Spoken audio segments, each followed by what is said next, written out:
자, 돈이라고 하는 생리를 이해를 잘 하셔야 돼요. 그러니까 부자와 그렇지 않은 사람들의 차이는 돈의 생리를 잘 이해하시고 돈이 흘러가는 방향을 잘 캐칭하시는 분들은 돈을 잘 법니다. 한마디로 해서 잘 읽어요, 수를.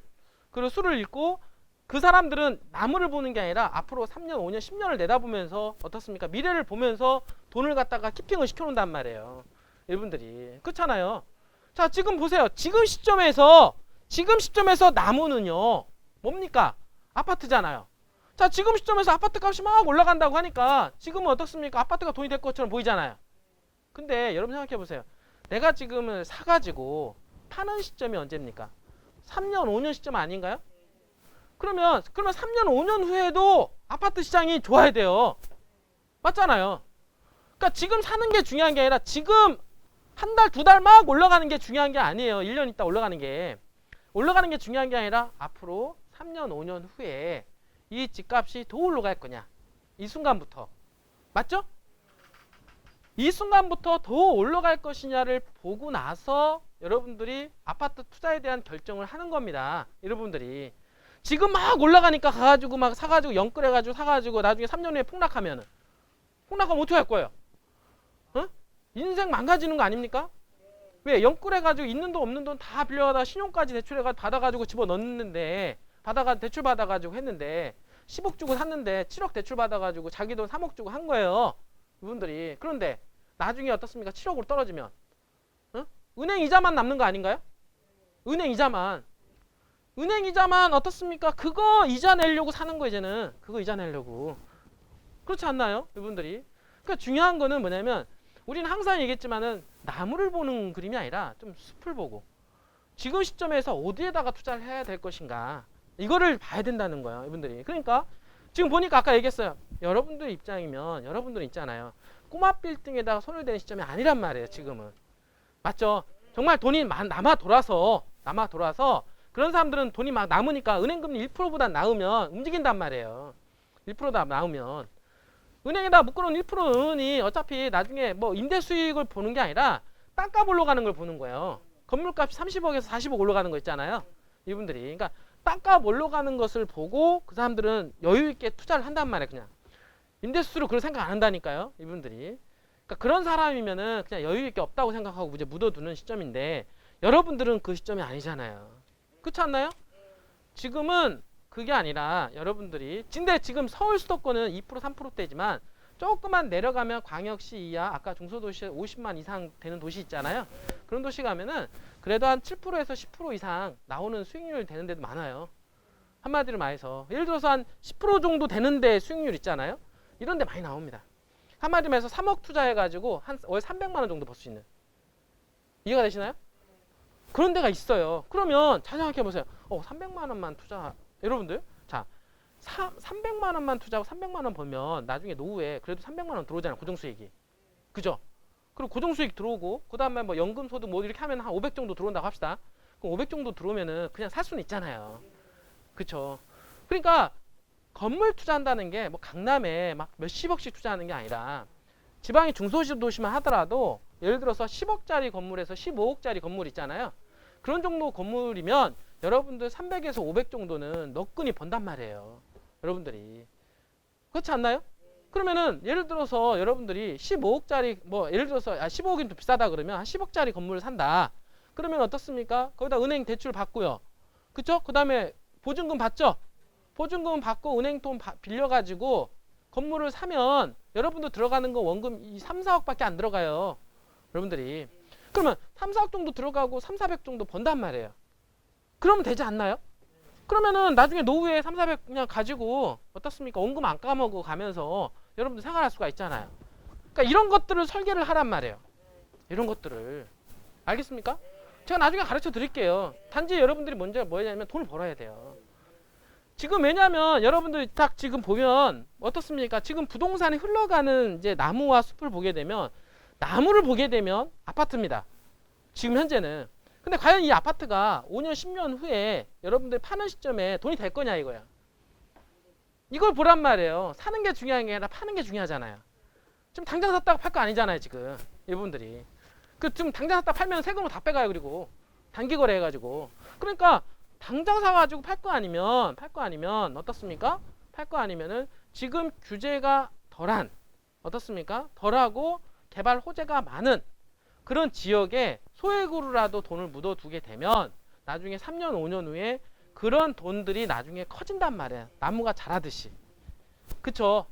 지금 이거는 무엇을 위해서 달려가느냐면 내가 나중에 건물주가 되기 위해서 그런 거예요.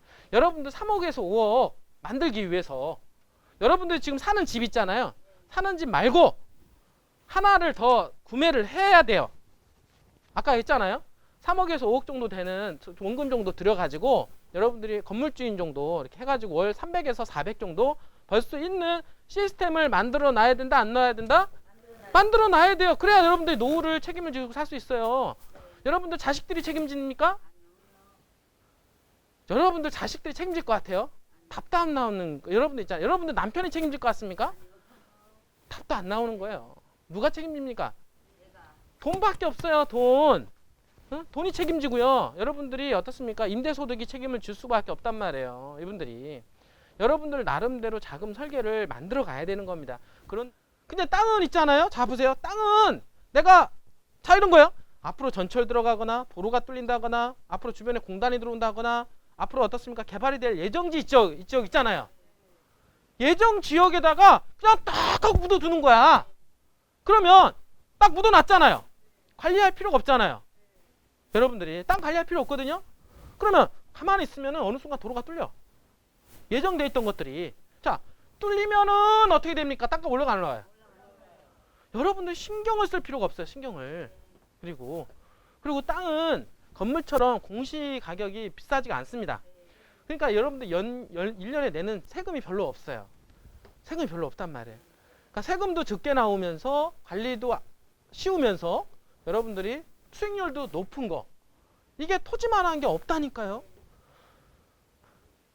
지금 볼까요? 예전에 저희가 다 우리가 지금 지나왔던 데가 쭉 과거를 이렇게 보게 되면 이번에 보면 서울 문산강 고속도로 뚫렸죠? 서울 문강 고속도로 뚫리면서 그 주변 나들목 있잖아요. 땅값 대폭등했어요. 이거는 다 예견됐던 것들이에요. 자, 이번에 구리 포천강 고속도로 뚫렸죠? 예전에 그 포천까지 어떻습니까? 그 고속도로 타고 다 가잖아요. 그러면 그 IC 나들목 주변에 있는 땅들 있잖아요. 폭등했을까요? 안 했을까요? 다 폭등했어요. 자, 제2경부고속도로 서울세종강 고속도로 앞으로 뚫리죠. 이미 뚫린다라고 소문 나면서부터 땅값이 올라가는 거예요. 뚫린다면 올라가는 게 아니라. 자, 이게 뚫리면서 어떤 일이 벌어졌냐. 용인에 어떻습니까? 용인에 포고급 일대 있죠. 포고급 일대 거기에 나들목이 하나 들어가는데 그 나들목 주변에 있는 주거지역들은요. 땅값이 엄청나게 올라갔어요. 그리고 그 라인에 연결되는 IC 주변이 또 어디 있습니까? 원삼 IC인데 원삼 IC는 SK 하이닉스가 들어가기로 했잖아요. 그러면서 그 주변에는 땅값이 얼마 올라갔을까요? 어마어마하게 올라갔어요. 그거는요 이미 다 예정돼 있는 거예요. 우리가 몰라서 투자를 안 하는 게 아니라니까요. 이미 그거는 다 알아요. 예정돼 있었잖아요. 그리고 또 내려오는 지역이 어떻습니까? 서운면에 보면은 서운 IC 그쪽 주변으로 해서 땅값이 폭등했습니다. 이 부분들이 아니 너무 단순한 거예요. 생각해 보세요. 앞으로 뭐가 들어갈 겁니다. 어느 정도 예정 라인이 나오고 어느 정도 주변 포커스가 나온단 말이에요. 그럼 거기 가서 그냥 묻어두면 되는 거야. 맞죠? 그냥 묻어두면 이제 세월에 맡기면 되는 겁니다. 3년, 5년, 10년에 따라서 개발이 어떻습니까? 점점 가시화가 되겠죠? 가시화가 되는 가운데 땅값 올라가 안 올라가요? 그냥 땅값은 당연히 올라가는 거야. 너무 개발지 투자는 쉽습니다. 어려운 게 아니에요. 제가 이러잖아요. 새만금 잘 봅시다. 자, 새만금이 여러분들 자, 새만금이요. 지금 개발 시작도 안 했죠. 근데 왜 이렇게 꿈틀거릴까요? 땅값은 왜 이렇게 꿈틀거릴까 지금? 기대심리 아닙니까? 기대심리예요. 자, 지금 현재 제2경부고속도로랑 서울세종강고속도로 뚫리지도 않았죠? 근데 왜 그 주변에 왜 이렇게 꿈틀거릴까? 기대심리라는 거예요. 기대심리. 맞죠? 자, 새만금이 어떻습니까? 인구가 새만금이 개발되면서 인구가 78만 명 정도 유입이 된대요. 지금 한 명도 유입 안 됐거든요. 아직? 그렇죠? 근데 그 많은 사람들이 유입이 될 건데 그 유입이 되면 어디가 개발될 거냐? 어디가 개발될 거냐? 여러분들. 자, 여러분들 그 세종시 지금 어떻습니까? 난리도 이런 난리가 없죠? 이 세종시요. 이미 저 사건은요. 원래 10년 전부터 계속 투자가 이루어진 거야. 투자가 이루어진 거예요. 세종시 땅 사신 분들 엄청나게 많아. 이분들이. 근데 지금 어떻게 됐습니까? 뭐 아파트값 난리 부르스죠? 뭐 땅값은 뭐 안 그러겠습니까? 주변에 있는 땅값은? 단순한 게임인 거예요. 뭐가 개발된다. 자, 그러면 제가 얘기하잖아요. 세종시요? 세종시는요, 새만금에 비하면 아무것도 아닌 겁니다. 여러분들한테 밑그림 그려드리는 거예요. 자, 새만금은 지금 시작 단계잖아요. 그죠? 제가 얘기했잖아요. 야, 뭐 하나 도로 하나만 뚫려도 이렇게 되는데 새만금에 도로만 뚫립니까? 도로, 공항, 항만, 철도, 대기업 다 들어오잖아요. 대한민국에 이런 데가 있습니까? 대한민국에 이런 데가 없단 말이에요. 이분들이. 자, 너무나도 뻔한 그림이란 말이에요. 이거는. 맞죠? 그다음에 잼버리 대회가 유치가 됐잖아요. 이게 하루아침이 아니라 앞으로 3년, 5년, 10년, 20년, 아니 30년까지 있잖아요. 아니 부산이라는 도시가 하루아침에 만들어졌습니까? 아니잖아요. 부산이라고 하는 도시도 저렇게 350만의 인구가 될 때처럼 새만금도 이제 시작한단 말이에요. 이제 시작해서 앞으로 10만, 20만, 30만, 40만, 50만, 70만, 100만 이런 광역도시로 지금 커갈 거란 말이에요. 이제 시작이라니까 지금. 여러분들 그림이 그려지지 않나요? 새만금이 그런 동네예요. 자, 그러면 자 그림이 그려졌다 이거예요. 자, 여러분들 이렇게 생각하면 돼요. 자, 지금 현재 시점에서 나무를 보지 말고 자 숲을 봅시다. 숲을 보니까 대한민국에서 숲을 보니까 야, 새만금만한 숲이 없어요. 안 그려져요 지금. 새만금만한 데가. 어? 제가 얘기했잖아요. 국토종합개발계획, 그다음에 정부의 정책, 그다음에 코로나19, 그다음 미국 대통령 바이든 이런 모든 것들이 지금 새만금에 포커스가 돼 있단 말이에요 지금. 그렇지 않나요? 다 그게 집중하고 있잖아요. 집중하고 있는 그런 모든 것들이 지금 새만금에 집중하고 있는 그런 상황이고, 그런 상황에서 이 새만금은 계속해서 개발 절차대로 밟아갈 텐데, 여러분들의 자산은 지금 어떻습니까? 새만금에 물건을 갖다 놓는 순간부터는 어떻게 되느냐? 3년, 5년, 10년이 아니라 30년까지 커갑니다. 이거는 30년 이상 커요. 제가 분명히 얘기하지만 30년 이상 클 동네는 어디입니까? 새만금이에요. 강남이 개발되면서 지금 몇십 년 지났는데 아직도 크고 있잖아요. 그렇지 않나요? 지금 4억, 5억, 10억 이러잖아요. 땅값이. 이러잖아요. 그거 원래 있잖아요. 10,000원부터 시작했던 땅이에요. 10,000원, 몇만 원 이렇게 시작해가지고 여기까지 지금 몇 억까지 오른 거야. 그분들이. 새만금은요. 지금 시작 단계죠. 그쵸? 지금 시작 단계이기 때문에 여러분들이 지금 시점에서 나는 10년 후에 나는 노후 준비를 해야 되겠다. 예를 들어서. 그러면 여러분들 10년 동안 있잖아요. 여러분들 여기서 열심히 벌고 땅도 팔고 하겠지만 여러분들이 땅을 사놓는 것보다는 어떻습니까? 돈을 못 번다는 거예요. 여러분들이 여기다가 1억 묶어놨을 때하고 여러분들 열심히 일을 했을 때하고 10년 후에 보게 되면 여러분들 열심히 일한 거는 별로 남은 게 없어요. 근데 결국에 남은 거는 1억이 10억이 되어 있다는 거예요. 여러분들. 그 자금 가지고 뭘 합니까? 건물을 사는 겁니다. 새만금에 사든 아니면은 여러분들 집 근처에 사든 간에. 그렇잖아요. 여러분들이 10억을 벌었다. 그러면은 여러분들 어떻게 건물 살 때 한 10억 땡길 수 있잖아요. 그러면 20억짜리 건물주가 되는 거 아닙니까? 맞잖아요. 20억짜리 내가 건물주가 돼가지고 어떻습니까? 조물주의 건물주라고 하는 여러분들이 정말로 노후를 멋지게 살 수가 있는 토대가 된단 말이에요. 이분들이. 제가 얘기하지만은요, 여러분들 그 정도 눈을 가지고 살아야 돼요. 자, 보세요.